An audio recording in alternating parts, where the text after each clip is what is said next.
It's Tuesday evening. எல்லாருமே தைப்பூசத்துக்கு சாமி கும்பிட்ருப்பீங்க, கோயிலுக்கு போயிருப்பீங்கன்னு நினைக்கிறேன். அவ்வளோ கூட்டத்தில் தம்பியை கூட்டிகிட்டு கோயிலுக்கு போகிற அளவுக்கு எனக்கு தைரியம் இல்லை. ஸோ அதனால் வீட்டிலேயே பொங்கல் வச்சு முருகனுக்கு படைச்சு சாமி கும்பிட்டாச்சு. வீட்டில் சாமி கும்பிட்டுட்டு அப்படியே கிளம்பி எங்கள் கோயிலுக்கு தான் போயிருந்தோம். கேட்டை திறந்துட்டா போதும், உங்களுக்கு முன்னாடி நான் போயிடுவேன்ற மாதிரி தம்பி எனக்கு முன்னாடி இறங்கிட்டாரு. இன்றைக்கி கோயிலில் நிறைய போட்டிகள், அது மாதிரி கும்மி அடிக்கிறது, அதே மாதிரி முருகனுக்காக வீட்டிலேருந்தே நிறைய பேர் மாவிளக்கு செஞ்சு எடுத்து கொண்டு வந்திருந்தாங்க. ஸோ அதெல்லாம் முருகன் முன்னாடி வச்சு சாமி கும்பிட்டாச்சு.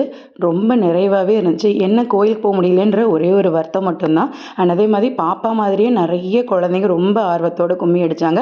இதில் வேறு நிறைய போட்டி இருக்குன்னு வேறு சொல்லிட்டாங்களா. எங்கால் பார்த்தீங்களா ப்ராக்டிஸ் வேறு லெமன் ஸ்பூனுக்கு. என் பொண்ணு தான் அப்படின்னு நினச்சேன். இதில் நிறைய குழந்தைங்க அப்படி தான் பால் பாஸ் பண்ணுற மாதிரி, உரி அடிக்கிற மாதிரிலாம் சின்ன சின்னதாக நிறைய கேம்ஸ் இருந்துச்சு. நீ தானே கோயிலுக்கு வர முடியல, நானே உன்னை பார்க்க வந்துட்டேன்ற மாதிரி முருகனே வீதி உள்ள வந்தாங்க.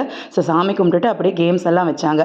அதெல்லாம் பாப்பா விளையாண்டாங்க. பிரசாதம் வாங்கிட்டு அப்படியே கிளம்பி வீட்டுக்கு வந்தாச்சு. நாளைக்கு பார்க்கலாம்.